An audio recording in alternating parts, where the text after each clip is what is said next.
बनु आमर बिन सासा भी तलहा के तरफदारों में थे, मगर जंग के दौरान इन्होंने तलहा की तरफ से हिस्सा नहीं लिया था। बनु आमर चश्मा बुज़ाखा से कुछ फासले पर आबाद थे। वो जंग के वक्त में इंतजार में रहे कि जो फतह हासिल करे ये उसके साथ हो जाए। तलहा की ताकत ज्यादा थी, इसके साथ कबाइल भी ज्यादा थे। बनु आमर का ख्याल था कि तलहा जंग जीत जाएगा, मगर इसे शिकस्त हो गई। बनु आमर तलहा की गैर मतवक्के शिकस्त से बहुत परेशान हुए। फिर इन्होंने तय किया कि लश्कर इस्लाम में जाकर मुसलमान हो जाने का ऐलान करें। चुनांचे बनु आमर ने जनाब खालिद बिन वलीद के हाथ पर बैत करके इस्लाम कबूल कर लिया।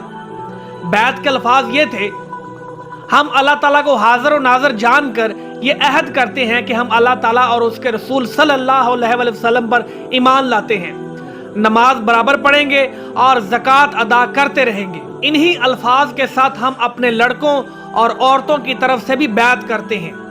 नाजरीन, खालिद बिन वलीद के कहने पर बनु असद, बनु आमर और फजारा कबाइल के इन लोगों को जिन्होंने मुसलमानों को कत्ल किया या जलाया था, जनाब खालिद के हवाले कर दिया गया और इन्होंने इन्हें कत्ल कर दिया। इसके बाद एनिया बिन हसन को करा बिन हबीरा के साथ पहरे में दरबार खिलाफत रवाना किया और साथ ही एक खत भी भेजा जिसका मजमून ये था, बनी आमर इर्तिदाद के बाद इस्लाम ले आए, लेकिन मैंने इनकी जान बख्शी इस वक्त तक नहीं की जब तक इन्होंने उन लोगों को मेरे हवाले नहीं कर दिया जिन्होंने बेकस मुसलमानों पर मजालम ढाए।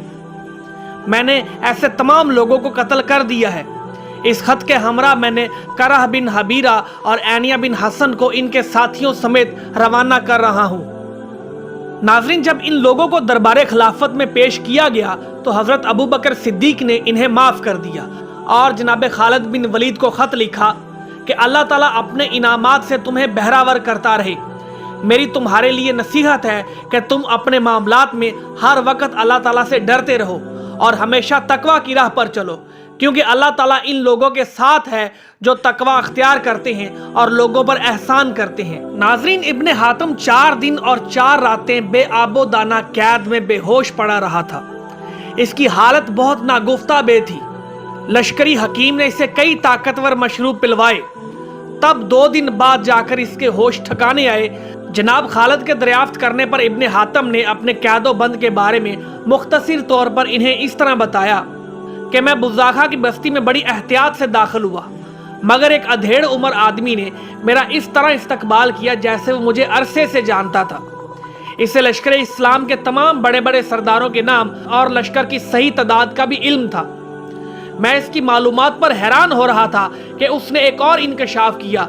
उसने मुझसे राज़दाराना अंदाज में कहा, ऐ मुस्लिम नौजवान, मुझे मालूम है कि तुम इस बस्ती में क्यों आए हो। तुमने अंदाजा कर लिया होगा कि मैं चूंकि दिल से मुसलमान हूं, इसलिए लश्कर इस्लाम के बारे में मुझे तमाम बातों का इल्म है। इस तरह चूंकि मुझे तलहा बिन खवेलत अफदी से नफरत है कि इसने हमारे नबी हजरत मोहम्मद सल्लल्लाहु अलैहि वसल्लम के मुकाबले पर खुद नबी होने का ऐलान किया है। वो मेरा और मैं उसका दुश्मन हूँ। बस मैं तलहा, उसके हवारियों और उन तमाम कबाइल के कच्चे चट्टे से वाकिफ हूँ जिससे शायद ही कोई और यहाँ वाकिफ हो। वो इस कदर चर्ब ज़बान था कि मैं ना सिर्फ उसकी बातों से मुतासर हुआ बल्कि उसने मुझे बोलने का मौका ही नहीं दिया। उसने मजीद कहा कि ऐ नौजवान, तुम एक सही आदमी से मिले हो, इसलिए अब तुम्हें किसी बात की फिक्र तो नहीं होनी चाहिए और ना तरद्दुद करना चाहिए। मैंने बहुत दिन हालते कुफर और शिर्क में गुजारे हैं, चुनांचे अब मैं इस्लाम की खिदमत करके अपने पिछले गुनाहों को धोना चाहता हूँ। यकीन कीजिए सरदार मुअज्जम, मैं उसकी बातों में ऐसा खोया कि मुझे कुछ होश न रहा। उसने मुझे घर चलने को कहा और मैं बगैर किसी उज़र के उसके पीछे यूं चलने लगा जैसे उसने मुझ पर सहर कर दिया हो। जब उसकी हवेली पर पहुंचा तो मुझे कुछ शक हुआ, क्योंकि हवेली के दरवाजे पर 2 मुसल्लह पहरेदार थे जिनसे वो अशारों में बातें करता रहा था। शायद उसे मेरे दिल का हाल मालूम हो गया, इसलिए उसने मुझे ये कहकर मुतमईन करने की कोशिश की कि मेरे दोनों मुलाजिम गूंगे हैं और बहरे हैं, मगर बहुत वफादार, हमदर्द और मोनस हैं, इसलिए इन्हें मुलाजिम रखा गया है। घर के अंदर एक मामूली शक्लो सूरत की लड़की ने हमारे इस्तकबाल किया। मुझे याद पड़ता है कि उसने अपना नाम नज़ार और लड़की का नाम हुरिया बताया था। नज़ार ने बताया कि तलहा बिन खवालिद असदी को यह शुबा है कि बज़ाखा में मदीना के मुसलमानों के जासूस घुस आए हैं। उसने अपने तमाम जासूसों को मुसलमान जासूसों का खोज लगाने पर मामूर कर दिया है। इसके जासूस घर घर झांकते फिर रहे हैं, इसलिए मैं घर के अंदर बैठकर बातें नहीं करता, बल्कि मैंने गुफ्तगू के लिए तह खाने का इंतखाब किया है जो इस घर में मौजूद है। सरदार मोहतरम, इस वक्त मैंने ज़बान खोली और उससे पूछा, आखिर तुमने किससे गुफ्तगू के लिए तह खाने का इंतखाब किया है? मेरे इस सवाल पर वो मुस्कुराया और बोला, बुज़ाखा में मेरे ख्याल के कई मुसलमान मौजूद हैं जो सलाह मशवरे के लिए मेरे पास आते रहते हैं। इन्हें साथ लेकर मैं तह खाने में चला जाता हूं और वहीं गुफ्तगू होती है। इसके बाद नज़ार और उसकी लड़की हुरिया मुझे तह खाने में ले गए। नज़ार मुझे और हुरिया को छोड़कर किसी काम से ऊपर चला गया। उस वक्त नूरिया ने मुझसे लगावट की बातें करना शुरू कर दी। मैं सख्त परेशानी में मुब्तला हो गया और दुआएं मांगने लगा कि या अल्लाह नज़ार जल्द आ जाए ताकि उस चुड़ैल से मेरी जान छूट जाए। मगर नज़ार का पता नहीं ऊपर जाकर कहाँ मर गया था। मैं हुरिया से जितना दूर होने की कोशिश कर रहा था वो उतनी ही मुझसे करीब तर होती जा रही थी। घबराहट और परेशानी में मेरा गला खुश्क होने लगा और मैंने हुरिया से पानी मांगा। उसने जवाब में कहा, पानी तो यहाँ नहीं है, हाँ अनार का शरबत जरूर मौजूद है। मेरे गले में कांटे पड़ रहे थे। मैंने मजबूरन कहा, तो फिर वही ले आओ। वो अटकेलियां करती हुई उठी और सराही से गिलास में शरबत अंडेल कर मेरे हाथ में थमा दिया। प्यास से मारे मेरी जान निकल रही थी। मैंने गिलास मुंह से लगाया और एक ही सांस में पूरा गिलास हलक से उतार लिया। शरबत पीने के दौरान मुझे शरबत में कुछ तलखी सी महसूस हुई, मगर प्यास इस शिद्दत की थी कि मैंने तलखी को भी गवारा कर लिया और गिलास खाली कर दिया। गिलास खाली करते ही मुझे महसूस हुआ कि मुझे शरबत की बजाय या तो तेज शराब दी गई है या फिर इसमें बेहोशी की दवा मिलाई गई है। यह ख्याल आते ही मुझे सख्त गुस्सा आया और शायद मैंने हुरिया को मारने के लिए हाथ उठाया। तब मालूम हुआ कि मेरा हाथ मेरे काबू में नहीं है। मैंने जिस्म को हला जला कर खुद पर काबू पाने की कोशिश की, मगर नाकाम रहा। मेरा पूरा जिस्म जैसे सुन्न हो गया था। मेरे कानों में साएं साएं हो रही थीं और आंखें खुद ब खुद बंद होती जा रही थी। मुझे याद है कि इस वक्त हुरिया ने कहा था, मुस्लिम नौजवान, तुम्हें आराम की जरूरत है।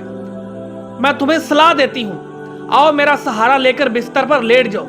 करीब ही एक मसहरी बिछी हुई थी जिस पर सफेद या रंगीन बिस्तर बिछा हुआ था। हुरिया मुझे सहारा देकर या घसीट कर मसहरी तक ले गई और मुझे लटा दिया। फिर वो मेरे बराबर ही लेट गई। मैं इससे अलग ना हो सका, इसकी तरफ से करवट भी ना बदल सका। मेरी आंखें शदीद दबाव से बंद हो रही थी। फिर मैं बेखबर हो गया और मुझे कुछ होश भी ना रहा। नाजरीन, खालिद बिन वलीद ने इब्ने हातम का हकीम से पूरी तरह मुआयना कराया। हकीम ने मुआयना करने के बाद खालिद बिन वलीद को बताया कि इब्ने हातम को शराब या शरबत में कोई ऐसी जहरीली चीज दी गई है कि जिसने इसके अज़ा को बुरी तरह मुज़महिल कर दिया है। इसलिए इब्ने हातम की तंदुरुस्ती के लिए 2-3 माह तक मुकम्मल आराम और बेहद एहतियात की जरूरत है। जनाब खालिद ने इसी दिन इब्ने हातम को मदीना भिजवा दिया और इससे प्यार से हुक्म दिया कि वहां जाकर पूरी तरह आराम करो। इस तरह इब्ने हातम मैदान जंग से कुछ अरसे के लिए दूर हो गया। उसका दिल तो ना चाहता था, लेकिन उसकी जिस्मानी हालत ऐसी ना थी कि वो जहाद में हिस्सा ले सकता। चुनांचे बादिल नाख्वास्ता वो अपने मुशफ़क़ व मेहरबान सिपा सलार के हुक्म पर मदीना रवाना हो गया। खालिद बिन वलीद ने तकरीबन 1 माह बुज़ाखा में गुजारा, जिसके दौरान इन्होंने इर्द गिर्द के इलाकों में अमन व अमान कायम किया और लोगों से मतलूबा ज़कात का काम निपटाया। इसी दौरान इन्हें मालूम हुआ कि तलहा बिन खवालिद असदी के कबीले के बहुत से लोग भागकर बनु फज़ारा के कबीले में पहुंच गए हैं और बनु फज़ारा की एक सरदारनी उम्मे जमल सलमा बिनते मालिक बिन हज़ैफा ने इन्हें अपने पास पनाह दी है। उम्मे जमल बड़ी खूबसूरत औरत थी। कबीला बनु फज़ारा के असल सरदार ऐनिया बिन हसन अपने 3 आदमियों के साथ मुसलमान हो गए थे और अब उनकी जगह उम्मे जमल ने कबीला की सरदारी संभाल ली थी। सरदार होते ही उम्मे जमल ने लश्कर बढ़ाना शुरू कर दिया था। अरब के दूसरे कबाइल के शिकस्त खोरदा वो लोग भाग भाग के उम्मे जमल के पास जमा हो रहे थे और अब उस मुर्तद औरत को इस कदर ताकत हासिल हो गई थी कि पूरी तैयारी के बाद हजरत खालिद बिन वलीद से मुकाबले को निकली। खालिद बिन वलीद को उम्मे जमल के बद इरादों की इतला मिल चुकी थी और वो बज़ाखा से लश्कर के साथ बनु फज़ारा की आबादी की तरफ आ रहे थे। उम्मे जमल सलमा को मुस्लिम सरदार खालिद बिन वलीद के इधर आने की खबर हुई तो अपने मुस्तकिर से जितना आगे बढ़ आई थी वही रुक गई और इस्लामी लश्कर से मुकाबले के लिए कोई मुनासिब मुकाम तलाश करने लगी। चुनांचे जब लश्कर इस्लाम खालिद बिन वलीद की सिपा सालारी में मुर्तदीन के सामने पहुंचा तो उम्मे जमल जंग के लिए पूरी तरह तैयार थी। उम्मे जमल के साथ घुड़सवारों के अलावा ऊंट सवारों की भी एक कसीर तादाद थी। खुद उम्मे जमल एक ऊंट पर कजावे के अंदर बैठी अपनी फौज की कमान कर रही थी। उम्मे जमल का ख्याल था कि इस्लामी लश्कर थका हुआ है, वो रात को आराम करने के बाद कल मैदान में निकलेगा, मगर उसका यह ख्याल गलत साबित हुआ और हजरत खालिद बिन वलीद ने जाते ही उम्मे जमल पर एक जबरदस्त हमला कर दिया। खिलाफे उम्मीद बड़ी जबरदस्त जंग हुई। उम्मे जमल और उसका लश्कर इस बहादुरी से लड़ा कि मुसलमानों के दांत खट्टे कर दिए। उम्मे जमल 200 ऊंटों के हल्के में घिरी हुई मैदान में जमी खड़ी थी। लड़ते लड़ते दोपहर से शाम हो गई, मगर उम्मे जमल के कदम मैदान में इसी तरह जमे थे जैसे जमीन में गड़ गए हों। वो ऊंट के ऊपर से मुसलमानों पर तीर बरसा रही थी और करीब आने वालों को जख्मी करके पिस्पा होने पर मजबूर कर देती थी। इसके अलावा दाएं बाएं झुककर पूरी आवाज से अपने लश्करियों को जोश दिला रही थी। जनाब खालिद बिन वलीद ने सोचा कि जब तक उम्मे जमल की ऊंटनी खड़ी है उस वक्त तक मुर्तदीन और कफार भी मैदान में जमे रहेंगे। यह सोचकर इन्होंने हुक्म दिया कि उम्मे जमल की ऊंटनी की कोचें काट दी जाएं ताकि दुश्मन पर नफसियाती हमला किया जा सके। 10 सवारों का एक जत्था दुश्मन की सफें तोड़ता हुआ उम्मे जमल की ऊंटनी की तरफ बढ़ा और लड़ता बढ़ता जख्म खाता आखिर ऊंटनी तक पहुंच गया। वहां पहुंचते ही इस दस्ते वालों ने ऊंटनी की कोचें काट दी। ऊंटनी बिलबिला के मुंह के बल जमीन पर गिरी। उम्मे जमल भी महमल से कलाबाजियां खाती जमीन पर आ रही। उम्मे जमल जमीन पर पड़ी ही थी कि अपने और पराए 50 घोड़े उसे रोंदते हुए निकल गए और उसका कचूमर बन गया। उम्मे जमल की ऊंटनी के गिरते ही खालिद बिन वलीद ने एक जबरदस्त हमला किया और उम्मे जमल के गिर्द लड़ने वाले सैकड़ों ऊंटों और ऊंटनियों की कोचें काट के इन्हें गिरा दिया। निस्फ घंटे के अंदर ही अंदर मैदान दुश्मनों से पाक हो गया।